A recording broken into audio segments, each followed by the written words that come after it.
coming out from Dragon's Blood, so you can kind of tank through a little bit of it and just try to see it with Dragon's Breath. Yep. If you're just bottle crowing. I mean, Dragon Knight can get through almost any lane just by bottle crowing because he's hard to kill. Yeah. That's kind of the way Dragon Knight can work as a mid hero, does work as a mid hero, and has for ages really. Just being able to bottle crow, being able to CS with Breathe Fire, and not necessarily win the lane, but do well enough that you can still have an impact with that ultimate. And of course, Storm Spirit is one of these mid heroes that actually it will be the Templar Assassin, so to switch up the roles a little bit, it looks like. But yeah, Templar Assassin, kind of the same vein of Storm. TA will leave the lane at some point, and that's where Dragon Knight just turns on the ultimate form and takes down a tower and plays that way. It's like a Death Prophet who is harder to kill and scales better. Yeah, pretty much. And that, you know, if you leave him alone in a lane, that's a dead tower. Alright, before any fighting breaks out, let's take a quick look at our lineup. Starting with Leviathan, up here in the top lane is going to be Jenkins on that Nyx Assassin with that very impressive looking set. I'll be scared if I face him. We've got Chibi on that mid Dragon Knights, currently angling for that bottom bounty rune. We've got Frangay on the one position Queen of Pain with 2 circlets, okay. Got Flying Zebra on the Rubik and Nushim on the Scar of Mage. Alright, over on the side of eHug, Ja will be playing our support Lina over there. Big Bad Bird playing Earthshaker. Bloody Nine playing what looks to be a safe lane Storm Spirit. I Annihilate on the Templar Assassin. And down in our off lane, we're going to have MJW playing Spirit Breaker. Alright, so I'll take that. It's a really hard question, but who would you give the advantage here going into the first 5 minutes? Oh gosh, I think the Nyx Assassin lane doesn't do particularly well just because Lina and Earthshaker is incredibly hard to play against. I give the mid lane ever so slightly to the TA. I think she'll farm better, but I don't think she can actually zone Chibi out unless they commit to ganking and let the Nyx get some farm. MJW should basically get completely zoned out, so he might have to play kind of aggressively to try and get anything done. I think there's a very slight edge in the lanes to eHug in top lane and mid lane, but I believe that Leviathan is going to dominate eHug's off laner much, much harder. So, I don't know. That Fiji in the top lane, if Jenkins would have been on the wrong side of that, that would have been a bad Nyx Assassin for sure. If you forced me to commit and I had to pick somebody, I'd give a slight advantage to eHug in the laning phase. Alright. Even with Nusham just sticking around here in the middle lane, I mean, he's been trying to harass Annihilate a little bit, now looking for the courier, but the Big Bad Bird is scouting him out, and now he might be in a bit of trouble himself if we see a good fissure. There it is. Not quite blocking him in, I want to say. Maybe it is. Really hard to tell now. Yeah, he's actually blocked in. Annihilate will pick up on, in fact, a couple more right clicks, and the one misses uphill, but it's gonna be a long chase. But Nusham is not getting out of this. This will be the first blood. Actually, whoa, never mind. Oh my god, he's gonna get out. He eats through the trees. He doesn't have the Fisherman. He eats through the trees and he survives. Okay. And he gets a bottle charge from Dragon Knight so he can actually stay around and be useful. Oh man. That's when you call what would be a sure first blood in any other game. But nope, tangos. These players, don't forget to use them to just clear path, as I frequently do, but yeah. No first blood just yet. Don't forget guys, in Dota you can manipulate the map. It's like playing Red Faction all over again. There's a reference for you. Manipulating the map, there it is. The figure will end this time. Jenkins crosses by Carapace, but that will be only momentary respite. He should die here. Someone should die on the side of Leviathan, finally. Someone could possibly die here. You had that slightly missed fissure from Big Bad Bird earlier. You had Nusham just living when he absolutely shouldn't right there. And then finally we get a first blood from this aggressive kind of laning setup from eHug. If you want to go ultra safe, then you say something like, yes, and at least in an alternate universe someone dies there, but as it stands, with the quantum reality being as it is for our universe, yada yada, first blood will go the way of eHug this time around, so there you go. Are you actually discussing quantum mechanics after telling me that my draft meta made your head spin? Because that's what I just heard. Yeah, it's 20 in the morning, I don't know what I'm talking about anymore. So actually, MJW, you know, I said I didn't think he'd get anything down here in this bottom lane, but Rubik is being really committed to setting up stacks and pulls, it looks like. for the Queen of Pain to farm out later, so MJW is already level 3. He's doing great in this bottom lane, whereas our Nyx Assassin up here, Jenkins, only practically level 2. He's 4 experience off right now. Yeah. I mean, yeah, level 1 Nyx Assassin, not a whole lot that you can do, but yeah, getting levels on that Spirit Breaker, that can come back to bite you in the ass if you're not careful. I mean, once you start charging around the map, oh, nice visual block here on 2 this time around, so, but that combined firepower from Jenkins, who is now level 2, and Yushin, towards the rest of eHug off for the time being. But yeah, once that Spirit Breaker starts charging around, he can start making a lot of space for the rest of his team. I will say that one of the nice things about how Leviathan have laid out their lanes, specifically with regard to the Spirit Breaker, is that the best people for Spirit Breaker to be going on are the people who are already in his lane. So having him vanish doesn't create nearly as much pressure across the map as it usually would. Like, a Dragon Knight is really naturally hard to gank, a Nyx Assassin is really naturally hard to gank, and he's all the way across the map. So you really have to commit a lot to create pressure with your Spirit Breaker right here. Whereas what you would like to be doing with him is probably ganking the Queen of Pain, but that would require you to rotate in heroes from your top lane. Yeah. Which means you're leaving Bloody Nine a little bit under-defended and giving Jenkins a lot of space. So I think just the laning makes the decision tree for Spirit Breaker a little bit more awkward than he'd like it to be. Well, he might just decide that he has to charge away just to save himself with Flying Zebra. He still has the lift here, he can lock him down, just body blocks him here. And that should be a dead NJW with Frange coming in, gets a charge off to just out of spite more than anything else, but there will be a death on his part, so both of the offlaners died. I mean, I don't think you can ever expect, no. Waste of a salve and a clarity right there on Frange. Unfortunate. But, I don't think you can really expect a Spirit Breaker to go up against a Queen of Pain Rubik lane and not give up at least one death. And he's been getting perfectly good experience to compensate for it. He's level 4, which is fantastic for a solo Spirit Breaker at 5 minutes. Yep. It wasn't first blood, so it's actually still in favor of eHug. And he's even getting more farm. There's a fresh creep wave on the tower, there's a new one coming in, and both have rotated out. He should probably flag that fact again soon as well, making sure that the rest of his team knows. Speaking of the rest of his team, we've got Bloody Nine here very far back. Very low on health and only one more bottle charge left. You're gonna refill it off Lina right there. Oh, look at Chibi though, he has that haste rune from before. It popped itself now and yeah, looking around in the jungle for a target. A hasted Dragon Knight is pretty scary, but usually only with a +1. Because he can get that long stun and land it really, really easily, but he doesn't quite have the damage to solo people a lot of the time, especially not a TA, who is the only person top lane, yeah, it's a little bit of trouble here, gets silenced up as he sits around on the side, and now Bloody Nine looking for a counter kill, but now might open himself up for kill himself, but Jenkins opting for that mana burn instead of waiting for the Impale cooldown.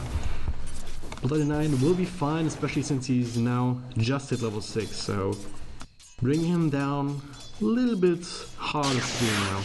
To make sure, oh wow, he's going in onto Jenkins here, and now a couple of Reckless does not have another Soul Ring, but he does have that Mango, and that will secure him the kill, so... I think that's the first time I've seen a Mango purchase in a long time, and definitely the first time I've seen a Mango actually be useful in a long time. Yeah. There's certain situations and certain heroes where it's absolutely game-changing, and yeah, I like it. I mean, it's not too crazy as some people made it out to be when it first came out, but it's just there to enable these kind of situations where you just have that little bit of extra to get that extra kill early on in the game. Yeah, I think it adds some more dynamics. Yeah, you have to just watch out not just for current mana pool, but also for whether there's a Mango or not. Yeah, so 3 heroes sitting in mid lane for eHug right now.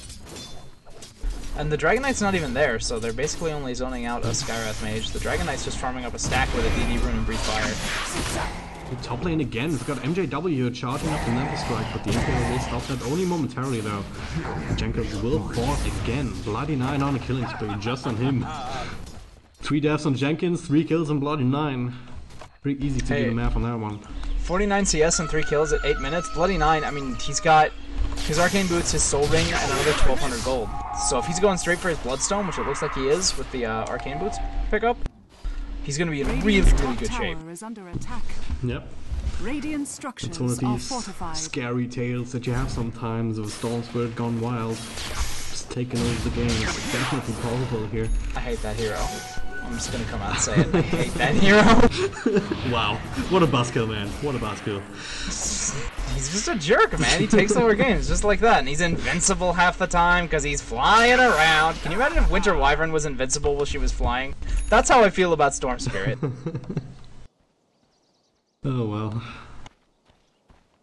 I can understand where you're coming from. But I mean, that's why he gets banned, and the fact that Leviathan let him through means they're saying we can deal with that, and let's see if they actually can.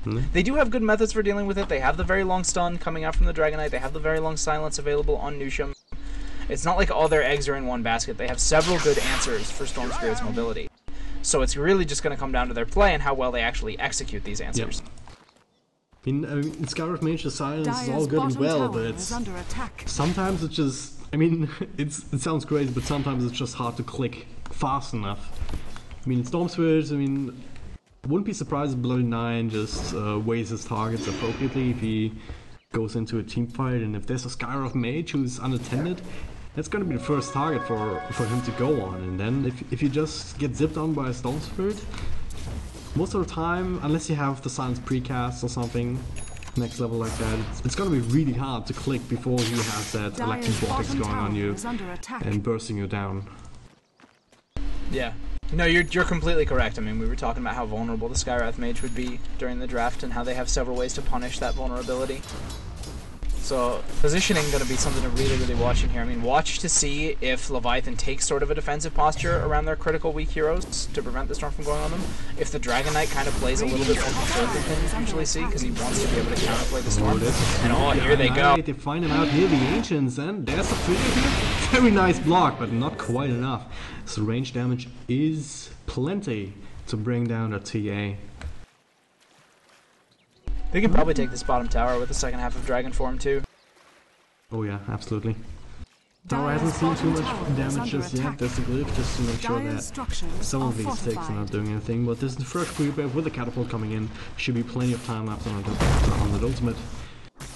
And eHug not in position to actually contest this, so that'll be dead tier 1 on top of TA kill. So a pretty good haul there for what was a 4 or 5 minute smoke from Leviathan. Yeah, meanwhile, in mid, MJW just goes man mode on Jenkins, but teleport reactions will throw him off. Well, Shibby, you know he was looking for that Dragon Tail right there. He was just out of range to connect with that. Meanwhile, top, Bloody Nine and Jar looking for some pushing of their own. They have a little bit of a harder time, but they do bring down the tier 1 regardless. No blitz will be used, no blitz on cooldown. Not anymore though, of course. Storm is just a recipe away from Bloodstone, by the way. He can afford his White Booster right now. He is really, really fat. Yeah, sitting at on that both chart there, 5,700 as opposed to the 4,400 on the Queen of Pain's counterpart on the other side of the map. But then Frankie once again part of the smoking. They will find Eagle here on the Earthshaker, so he's not long for the world. Annihilate with the snow coming out. They're looking for something here, and now there's a storm for Blood Knight joining the party. No Bloodstone just yet, but actually takes quite a bit of damage. But there, Scream of Pain kind of miss in the wrong direction, and Jar helping to clean up with that Dragon Slave. 3 heroes down for only 1. Definitely worth it there for eHug. A little bit of a panic move from Leviathan there, it looked like. Yeah, I mean, just a little bit of a misplay right there. Now I Annihilate able to just take this Ancient stack safely since he knows there's nobody here to just gank him. He obviously had to be a little bit afraid, and they've got ward coverage. That's how they were able to get him the first time with that smoke. Yep.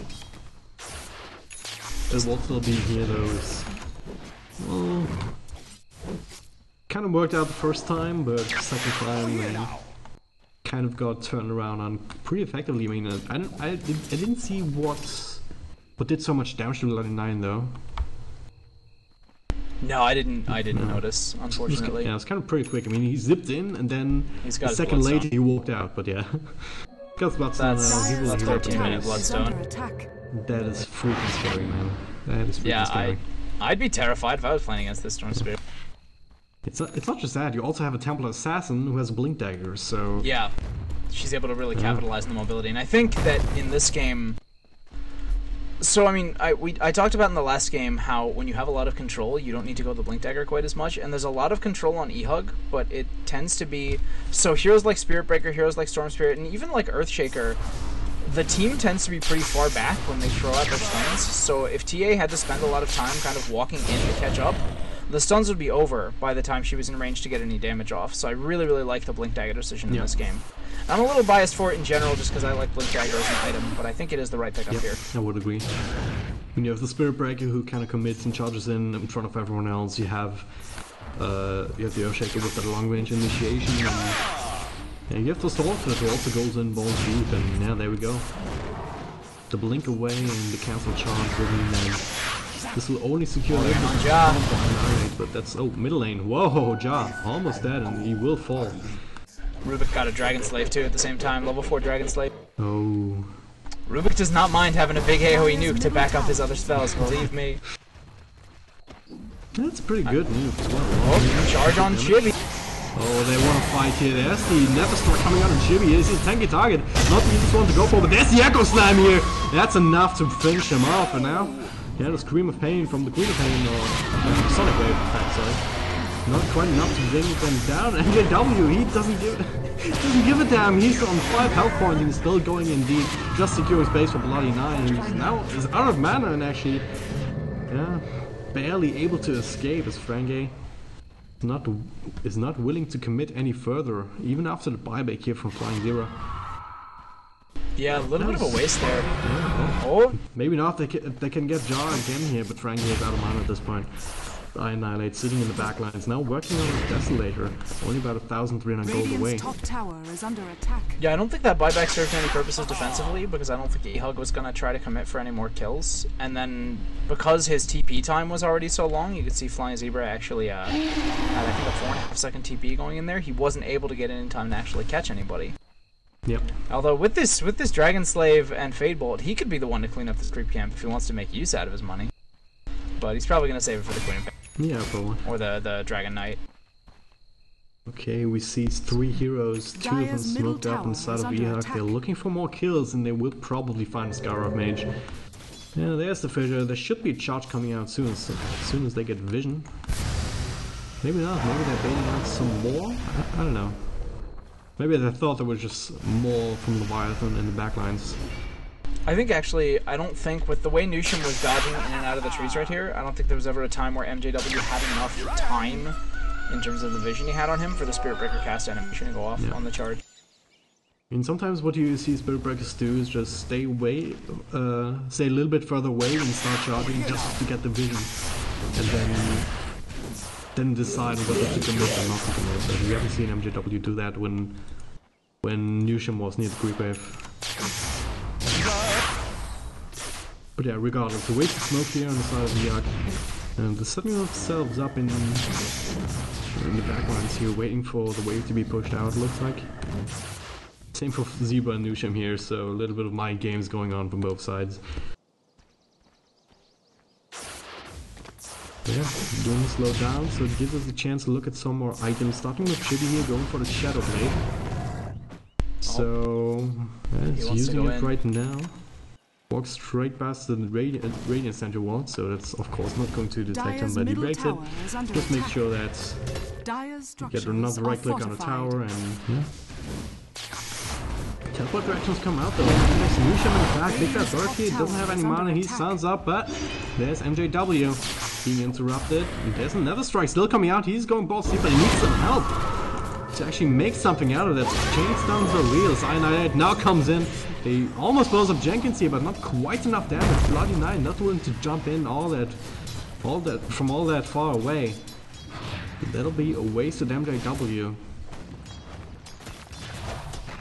Multiple sentries down. I'm not sure if they realize those are there because Jenkins is invis with very, very little life right here. Those just got plopped down right in that fight to try and make sure he couldn't re-engage. Yep. A little bit of a weird engagement there from eHug, I want to say. Yeah, I don't know why MJW decided to commit the Nether Strike there, and I think maybe if Jenkins hadn't been right there to line up the double stun, they could have gotten something out of it. But as it was, a nice stun onto both the Spirit Breaker and the Lina meant that no one was in range to get any damage off of that Nature Strike. Yeah. And by the time they were in range, Jenkins was already prepared to bail out. Oh well, I guess they only lose the Spirit Breaker, who, he's got his wand, he's got his threads, so he's fine right now as an offlaner. Can still do what he wants to do, which in this case is deny tower. Good job. Has been denied. That natural 107 damage. Oh, Annihilate gets the blink off after the silence. That is big. There's a charge coming in, gets a silence too, now the strike will be interrupted. And now Bloody Nine comes in, looking to get something done, tanks up the Mystic player, but does not care too much as Rubik dies in the backline too. And now that should be secured Roshan here. Something, he sees an undefended Skyrad mage and immediately jumps in and blows him up, something. This is something where Jenkins ultimate runs out. It's only level 1 vendetta, so it doesn't actually last too long. There's a charge coming in, and decides to use that time when they're doing Roshan to do some damage on a tier 2 tower, but they actually don't have any extra protection, so Shadowblade will eventually carry him to safety. So I'm gonna, before I look at the graphs, I'm gonna say that I think eHug is probably ahead on both counts, but I do think they can get enough work done that it won't be that bad. And I think the big thing that's gonna be the difference maker here is gonna be the Aegis. Let's see what the graphs actually say. That's actually a bigger advantage than I thought. 4,000 gold, about, looks like almost 7,500 experience. I thought it would be closer to like 2,000 and 4,000. Well, I think that last pickup for the Roche, these 2 kills plus the Roche kind of weighted that a little bit heavier than it was before, but still. Yeah, I mean Leviathan definitely feels behind. I think they can do it, but this Storm Spirit is just gonna be a horror story. I mean, you have an Aegis Storm with a 12 charge Bloodstone at 20 minutes. Yeah, don't even want to think about with that. 1,500 life. Yeah, it's not just that. You have the Templar Assassin who's actually topping him in net worth. Has a Desolator, a Blink Dagger, and an extra Mithril Hammer, which he's probably going to turn into a BKB. And what do you do then? Sure, you have the pure damage from the Queen of Pain, but what do you actually do against the Storm Spirit once he has a BKB? You don't have an option. You have literally nothing unless you have an Aghanim's Rubik who happens to steal a Laguna Blade.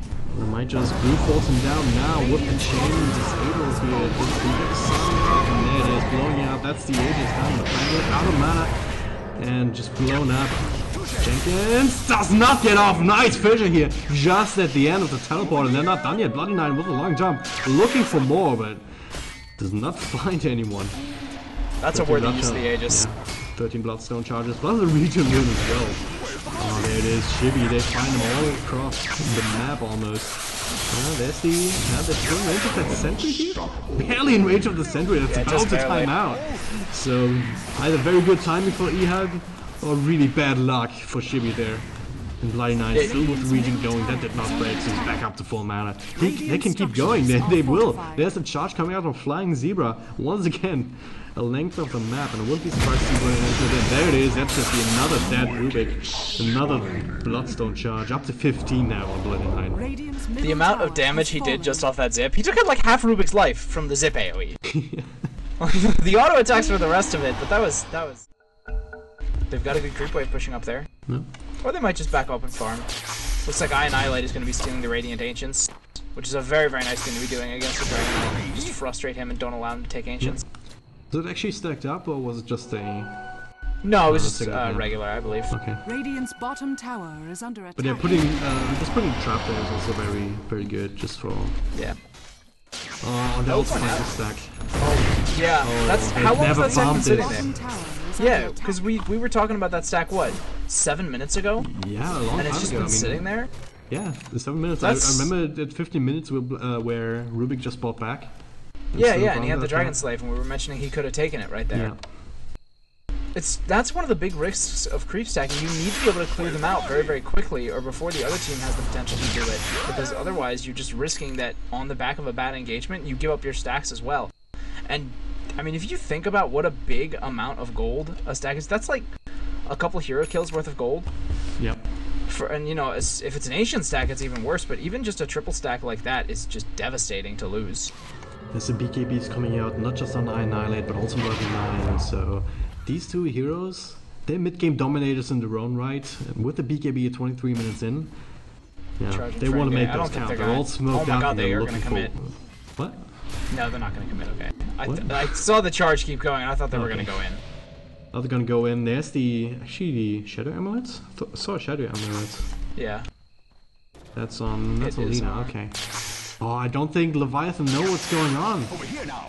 There's Bloody 9 coming in, there's the figure here, and now Leviathan retreating here. All three together. Now Big Potato doesn't actually have any mana for an Echo Slam, but... Yeah? Can they find Chibi here? Don't think they have too much attraction. Actually they will. So Chibi's not one for the ball. Jenkins tries to help, that's a Mystic Threat. Does decent amount of damage to MJW, but not enough to keep him out. You know, Bloody 9 is kind of having mana problems with crazy with 16 upside charges, but... Yeah, they do actually manage to get from Lina. That's another charge. Usually being blown up by Annihilate. Zebra is kind of in a bad position too, so that's gonna be a double kill for the Temple Assassin. And Jenkins on the wrong side of the tower. He will be the fourth one to fall in this engagement. 4-for-2 trade, definitely worth it for eHug here.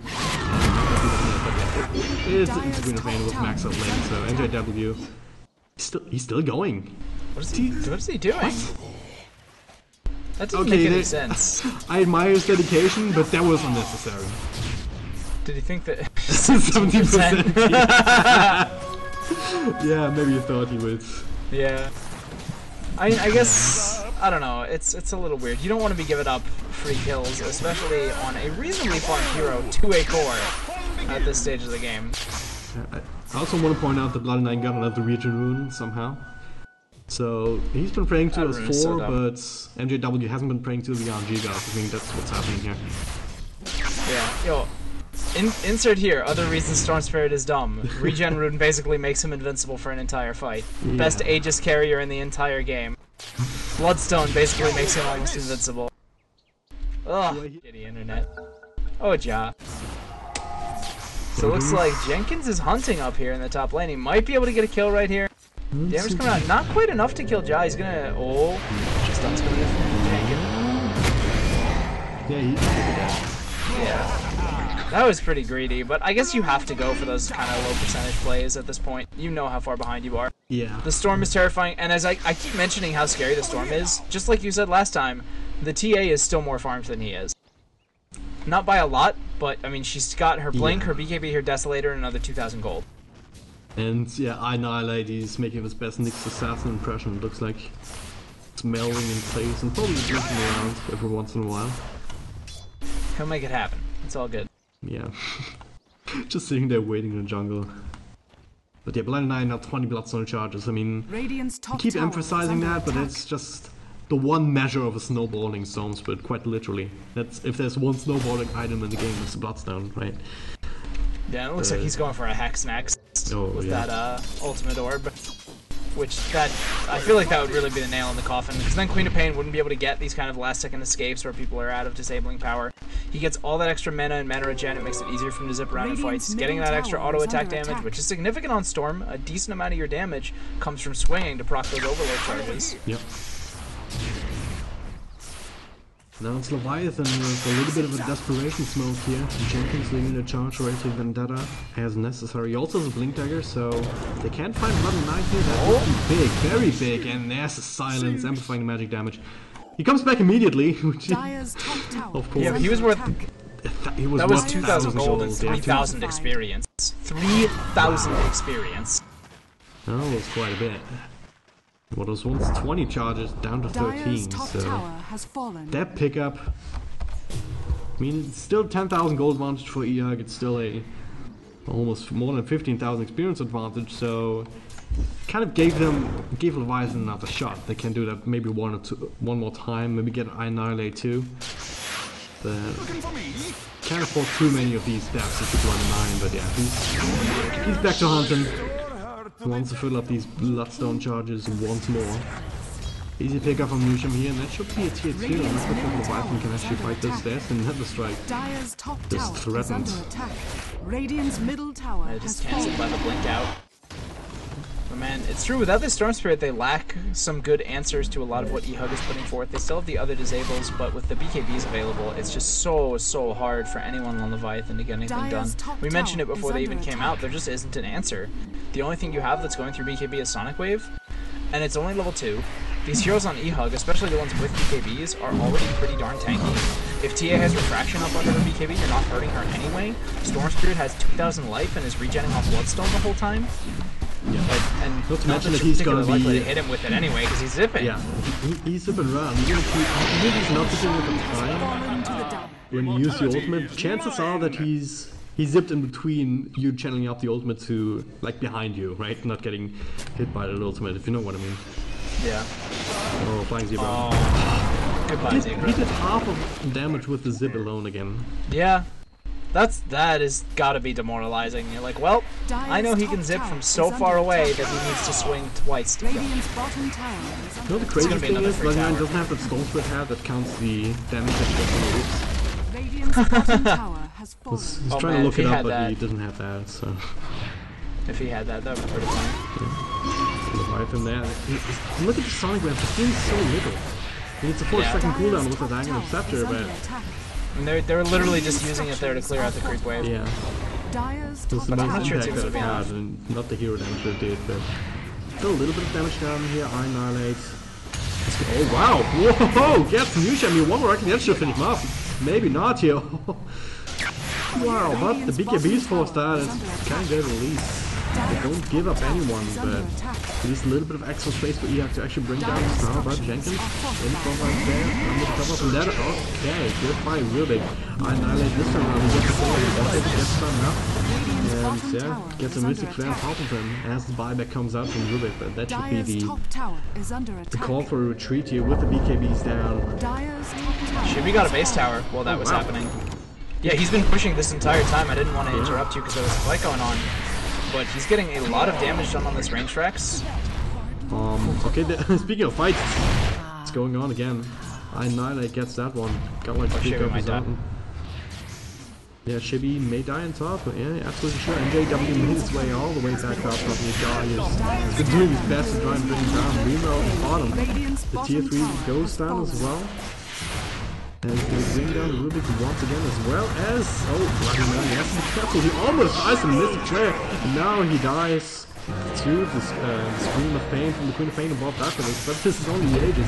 There's a fresh blood and 9 with 18 Bloodstone charges. They get a Rex as well, and that's a melee Rex, not the range Rex. Oh, Jenkins. Takes so much damage now. Without the fight, Carapace, the Bloody 9 with the BKB doesn't care anyway. He zips all across the raiding base like it's a zone. Gets a double kill. 4 heroes down on side of Leviathan, 2 of which have buyback, but nothing to save in his bottom lane at this point. And Ferengay, all it's left to do for him is to just watch as his bottom lane crumbles. So off of that, we've got a Blink Dagger on Lina. We're gonna finish a Scythe of Ice on Bloody 9. TA has an AC. I'm not sure if she had that before we went in there. I didn't really check. Must have. But she probably did with the amount of gold she has. But she's back up to 3,600 gold after that, so she can get a crit if she wants to. Yeah, there we go, Crystallis. And then Earthshaker picks up a 4-stab of that. That's so much money flowing into every single hero on eHug that they just basically... Leviathan there felt so outclassed in the engagement that they said the best thing we can possibly do is have Shibby just go push elsewhere. Yeah. And they ended up getting more Raxes and wiping the entire team in 2 different places on the map. Yeah. And now they have a whole new set of items. That's the craziest part about that. I mean, Ja was up there just trying to fight up against Shibby, but it was only when MJW joined him that they were able to bring him down. Meanwhile, only 3 heroes were left down in the bottom. He was still able to do so much on their own without these 2 helping him out. That's kind of crazy. But yeah, if you look at the graphs, you know why. More than 20,000 ahead now in terms of gold, and more than 25,000 in terms of experience. I mean, I'm no stats man, but it's really hard to come back from that. Yeah, and this is just a complete snowball game for Bloody 9 on this Storm Spirit. He had such a good laning phase, we pointed it out several times. He's back up to those 20 charges on his Bloodstone, which is what he had when he died last time and respawned instantly. And it's just... He still has 7 seconds on his Black King bar, so it's not like you only have to deal with 5 seconds. They're going to smoke up right here. Smoke up the Earthshaker, the Storm Spirit, and the Lina. And if they get a pick off here, I have to imagine they take another set of racks. I don't think they can be stopped. There's a okay, there's a little bit of posturing going on, and there's a BKB on through the pain now. But yeah, as opposed to the BKBs on the side of eHug, it's not going to be as effective because you're not just dealing with magic damage, you're dealing with a Temple Assassin, dealing with another strike as well that goes through BKB as well. At least the disabling part does, I think. Yeah, it's certainly a good item, but it's just not really enough. I mean, I've heard it said a lot of times, and I agree that when you're really far behind, you can't go for a defensive item like a BKB, except in the rare situation where literally all of their damage. There we go, Jenkins being blown up immediately. Frangate with that ultimate fish doing absolutely nothing. Pops the BKB, but the rest of his team crumbles before that. Chibi just trying to do what he can. Focus on Annihilate, very nicely done there, actually. Just isolating him out in a little bit of weakness. Jar actually next one a little bit in too deep.